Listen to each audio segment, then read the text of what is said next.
This video is a review of what we've been reading in the last week.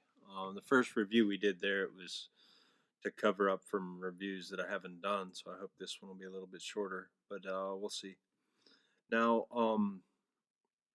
we stopped at, or we were talking about First Chronicles. We were reading in First Chronicles when I did that last week, but I wanted to touch back into Second Chronicles as we do this recap and we talk about the things that we've read this week.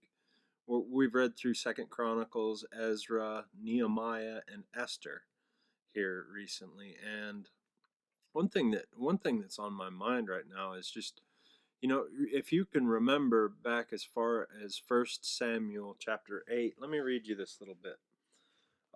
In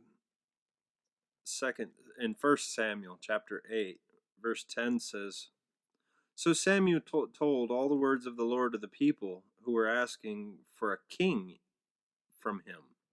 He said, 'These will be the ways of the king who will reign over you. He will take your sons and appoint them to his chariots and to be his horsemen, and to run before his chariots.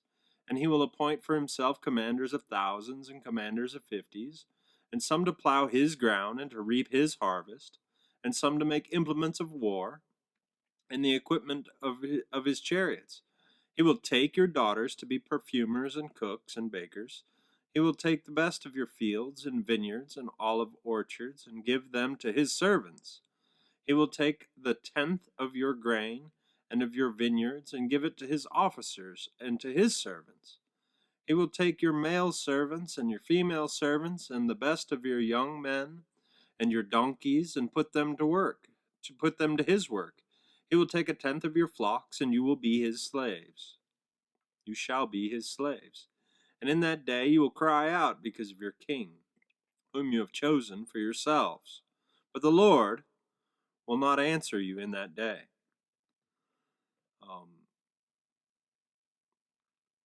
Now, and after that, the Lord grants the request, and he gives them King Saul. And that while the promises that he made didn't come true for Saul, or they actually did, but they didn't. The complaining part didn't take place until Rehoboam, and that's where we get into Second Chronicles. You remember, First Chronicles ended with the end of David's life and began with Solomon building the temple, and Second Chronicles got into that and talked about the temple that Solomon built and how awesome it is, and some of the great details we get from that. I don't think we read in Kings and Samuel where God actually gave David the plans for the temple, and that's a detail that we get from Second Chronicles. The temple, the plans, and everything, the way it was supposed to be made, in the model of the tabernacle, but everything in the temple is twice as big as in the tabernacle, and there are rooms on the sides of it for storing things, for storing grain, and for storing things. And even as we looked in Ezra, Nehemiah, they were renting that out to some of the enemy people. They were renting out a room for him to keep his stuff in one of those storerooms. And that was something that Nehemiah had some serious problems with when he was trying to reform his people. He had Sanballat and Tobias right in his pocket, the guys that were trying to cause all these problems. And this is one thing that reading the Bible the way we're reading it just is such a blessing to us, because we're able to make these ties from Second Samuel to the end of he promised them that this would happen. He promised them that they would complain about this stuff. And then in Second Chronicles, man, when it really starts happening after Solomon, there was a few chapters in there, 8, 1 through, and then Solomon dies in chapter 9 of Second Chronicles, and then Rehoboam takes over. And remember, Jeroboam was already slated. God had chose Jeroboam to lead Israel and hoped that he would do good, but he went and did apostate. He did bad things with the people, and God had promised him, "If you follow my ways, you'll be as great as David and them," but he could never do it. He didn't have it in his heart. But Rehoboam went and split the temple, and that's Solomon's man. And God was faithful, and whether the kings were good or not, he was faithful to his promise to King David and to King Solomon to always have one of his heirs on the throne. Then we had kings like Ahab in the north, Ahab. I get Ahab and Ahaz mixed up. I mean, it's just that one letter that makes the difference. But and they were both pretty bad kings. But none of them could ever measure up to what David was. Not even Solomon. David was a man after God's own heart, and that's something that you can't fake. That's not something that you can play to win. It's not something you really need a heart after God. And I think that David was specially made. I think that David was preordained for his life to be what it was and where he was in time. I think that David was a special person that was, like the word says, knit in the womb. He knew his days before he was made. But these this is just an amazing story. And then we went through all of the kings. I'm not going to go through all of them with you today, but we went through good. And if you notice that Chronicles didn't harp on all the bad things. Now it did go back. If we go back and talk about First Chronicles, it did talk about David's failure, but it didn't talk about Bathsheba at all. It talked about him counting the army, the census. God never wanted Israel to realize how powerful it was. How he didn't want his people to realize how powerful it was. And Joab knew that. Joab knew that this was wrong because God had said it says in in Deuteronomy and Leviticus not to count, not to make a census of the army of the fighting men. Even though it did that a lot in numbers, he was never supposed to find out that he had millions of fighting men. It would because that emboldened David's pride. It showed him how great of a force he was. And if we ever realize how great we are, we become full of pride and arrogance, and Joab realized that, and David just didn't.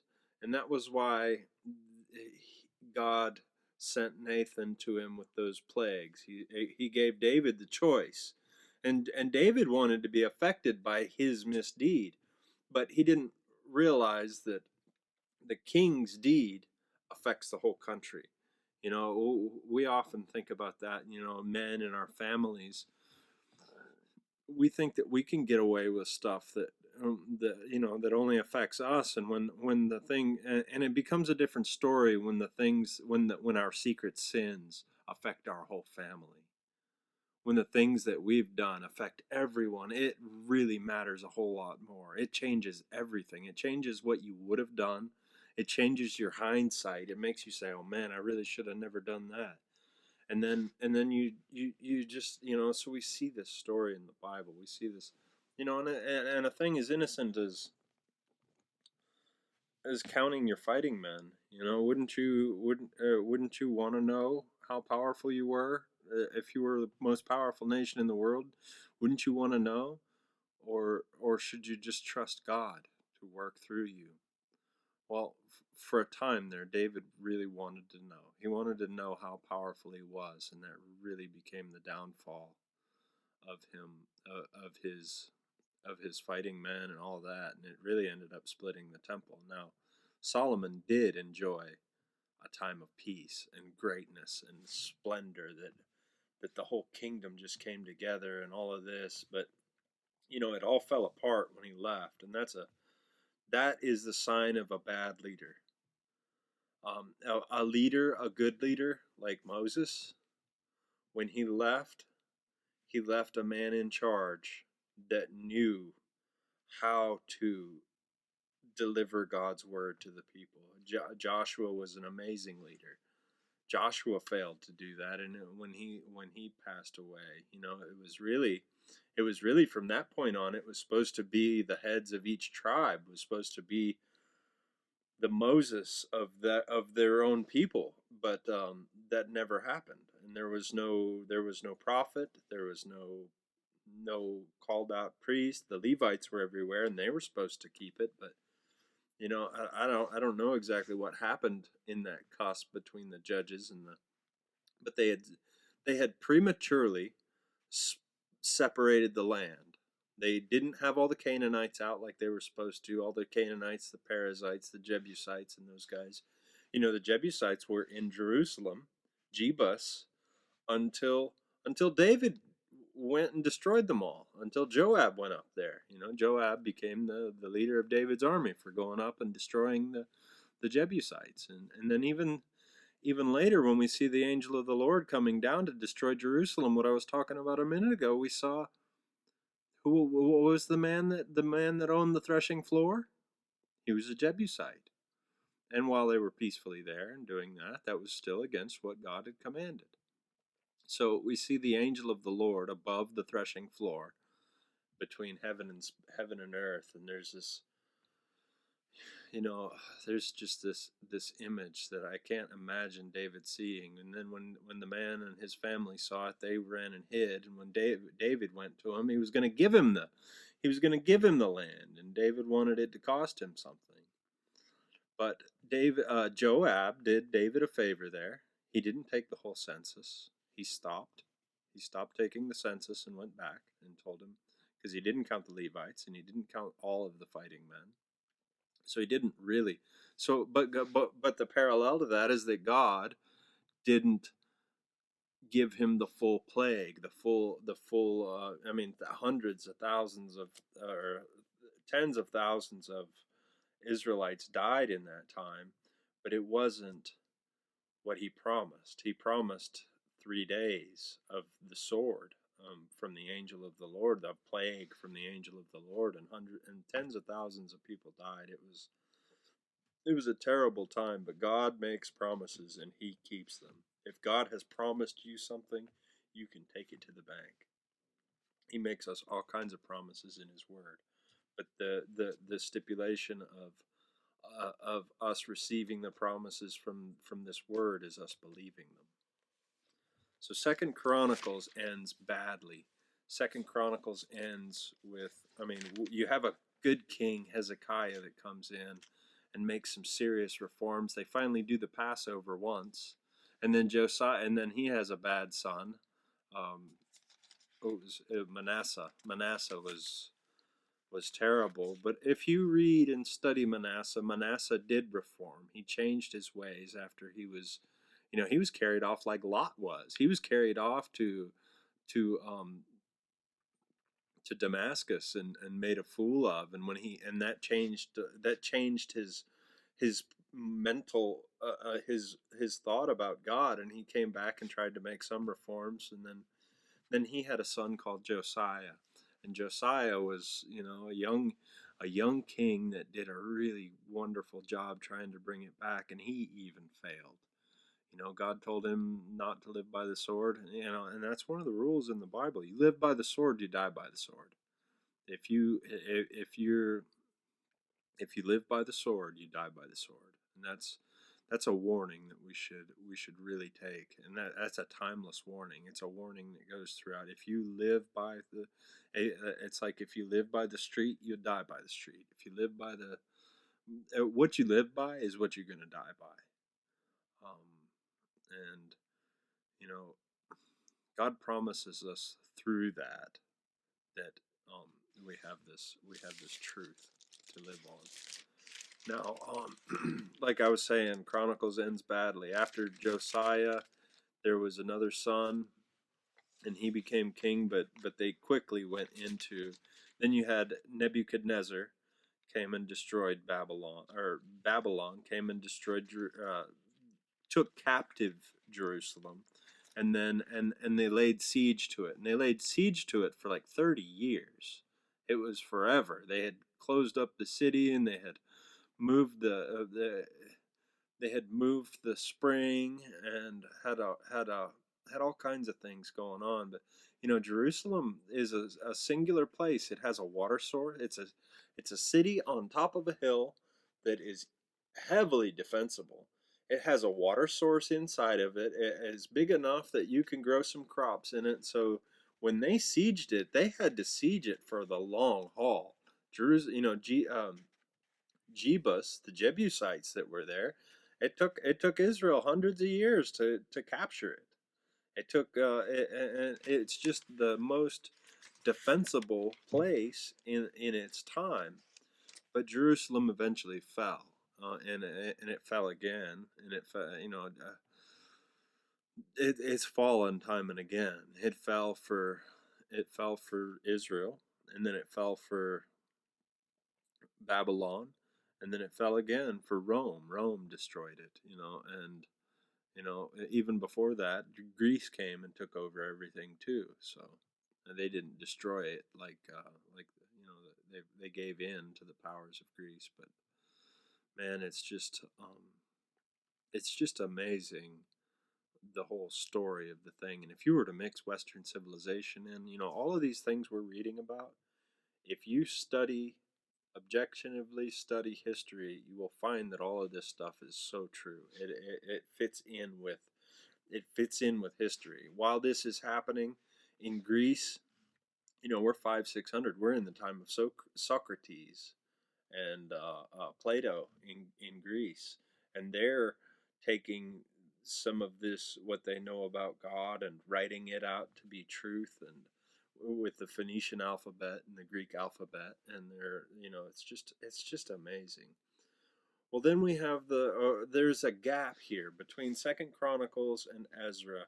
There is a gap of 70 years, and we're talking about the Babylonian captivity, when Israel is taken into captivity. It's left, and there are only the poor people, only the people who had little faith and little poor. And when they come back, when Zerubbabel and Ezra and all these guys come back with this decree to go back and relay the foundation and build the Lord's house, because God has told the king of Babylon to do this. God put it in his heart to restore the temple of the Creator God.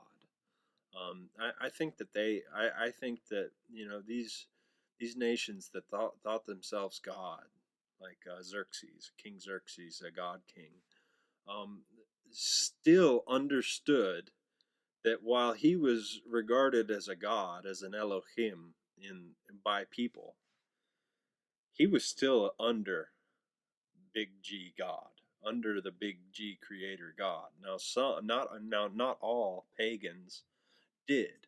Not all pagans understood this God hierarchy, but Nebuchadnezzar and Nebuchadnezzar was following God's orders when he destroyed Jerusalem.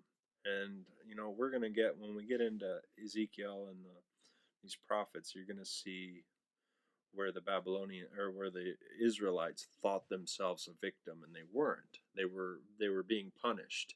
When you're going through some stuff, um, we learn this as kids, man. When we go through trouble as a victim, when we go through trouble, we try and victimize ourselves. We try and see ourselves as a victim. But the truth is that when we're going through punishment, we deserve the punishment we're getting. When you get a whipping from your mom or your dad because you did something that they told you not to do, you beat me up, you whipped me. Yeah, but you deserved it, and you learned from it. And if you didn't, you're going to get another whipping for the same thing. Okay, so getting punishment does not count as being a victim. When you do something stupid and you get punished for it, when you go to prison because you robbed a bank, you're not a victim of the judicial system. Unless you were arrested and wrongly charged, you're not a victim. You're being punished, and you need to be reformed. And if you can't be reformed, you're going to go through it again. So King Cyrus in Babylon helps Ezra and Zerubbabel bring all of this stuff as promised by the prophets, and as promised before they even went into exile, that he was going to save a remnant to come back. And this is the beautiful story of the remnant coming back. Now, what they found when they got there was the people that had lived there were just went tribal. They just went back to marrying whoever they wanted and doing whatever they wanted, and And so some serious reform was in order here. The people, the people hadn't. Some of the people in exile learned. The ones that learned from Jeremiah, and the ones that learned from Ezekiel, they actually had reformed, and they were really adamant about teaching this next people what it was. And then we just saw all of this stuff. We saw Ezra being supported by the king, and Darius, and the king even changed.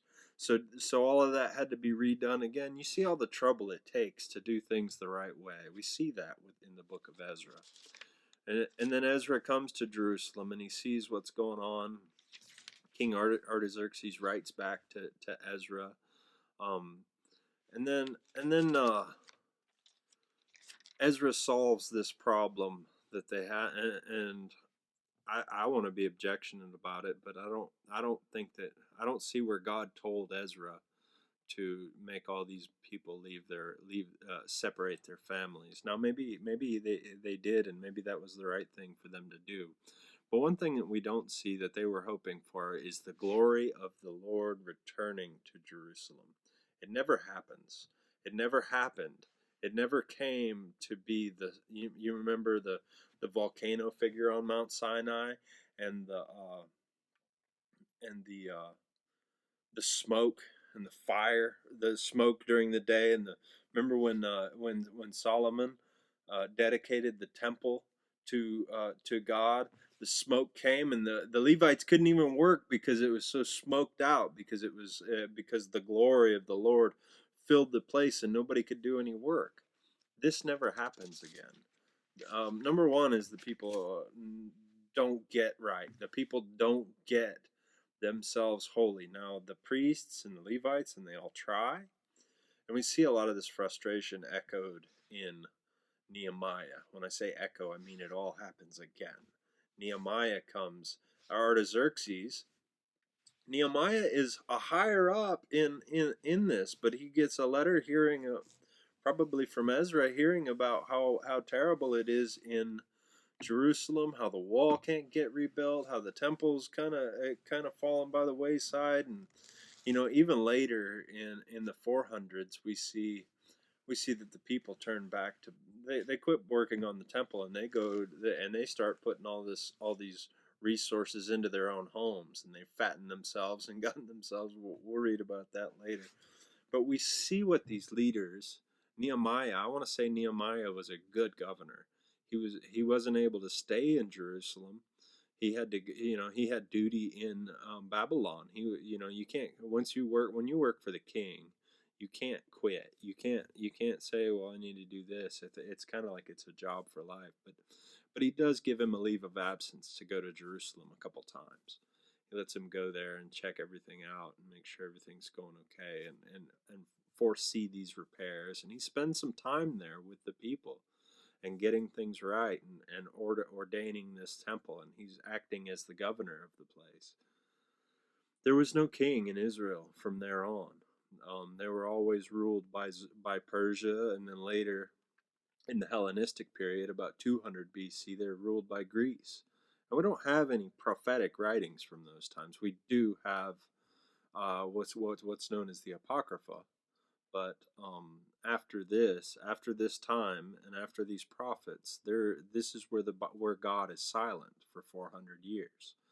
The glory never comes back, and they never did. And that's kind of the lamentation that Nehemiah has in the end. He never hears from God, and he says, God, at least I tried. Remember me for trying.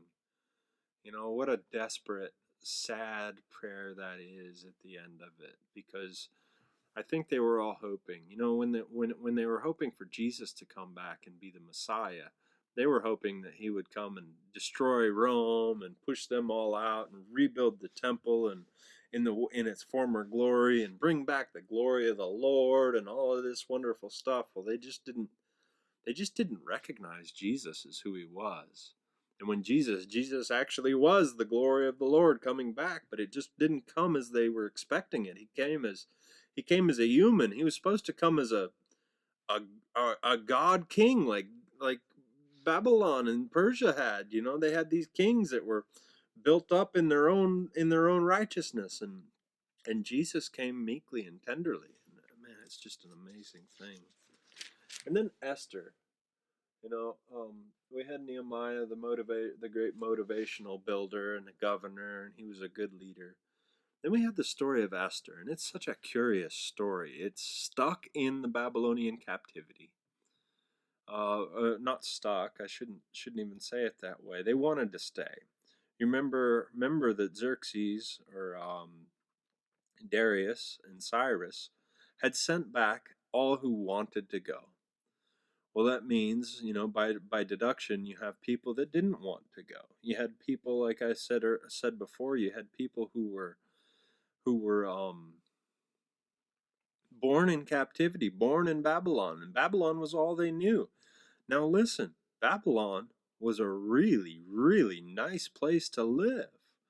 They had parties for 180 days. That's what we read about in the beginning of Esther.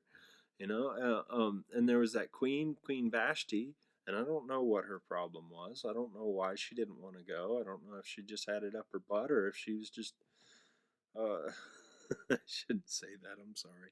If she just had a bad attitude, or if she just was defiant.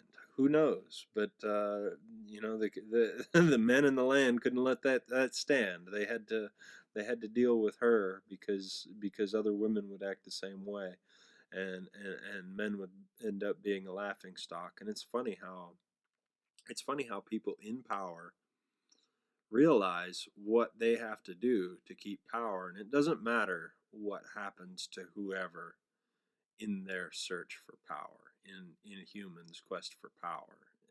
If it's something that goes against your power, you need to squash it. And that's, man, that's isn't that the story of our thing, our life. Esther was a beautiful story, and the odd thing that God wasn't mentioned in it, well, where God isn't even mentioned, you see that God's love is working through His people. You never hear anyone make a prayer. Now, other than Mordecai putting dust on his head and mourning and crying out, other than that, we don't have any mention of God at all. You have him mourning his own death and his own circumstances, but you don't have any um, idea of, or you don't have anybody saying a prayer out loud. And they were grateful to see God work. You see everything working against Haman too. Now Haman was built up, and he was the number one in charge, and Mordecai replaced him. And I thought that was so funny when Mordecai said, "We need to get rid of this Jew. He's he's always doing this." And then he goes in to talk to Xerxes, and Xerxes says, "What would you do for someone who what would you do for someone who did the greatest things in all the kingdom, that esteemed me so well?" And Mordecai thought, or Haman thought he was talking about him. You know what he said? He said, "Well, I would put him on a horse, and I would have one of your trusted advisors lead him through and talk about this is what is done for someone who," and he's thinking this is going to happen for him. And he says, "All right, well, do this for Mordecai. Have Mordecai." And he wanted to ask Xerxes to put him on his in his gallows, on his impaler stick that was 50 cubits, guys. That is 75 feet high. That is a huge tree with no branches, with a point on top that he wanted to put Mordecai on. And that's the one that Haman ended up being. He got he got stuck on his own pole. That's what happened. And then they had the feast of Purim, and I think that don't hold me to it. I don't know a lot of Jewish customs, but I would think that they still honor that festival to this day. I think that they still study the day of Purim. Um, Esther was a beautiful story. Um, Guys, this is all going really well. I still enjoy doing this. It's been a lot harder on me since I started using a microphone, and now I have to do a lot more editing to get the audio and the video lined up, but I'm really enjoying it. I do wish I had more feedback. I wish I had questions and more people contacting me. It's not like I don't have any. I did miss a day. I missed a day last week. It was like day 32 or something like that, and I used one of my grace days. I figured, I had life got ahead of me. I had half of the video made, and then had to start doing something else, and then I wasn't able to finish it, and so I was like, oh well, I guess I just have to use one of my grace days. But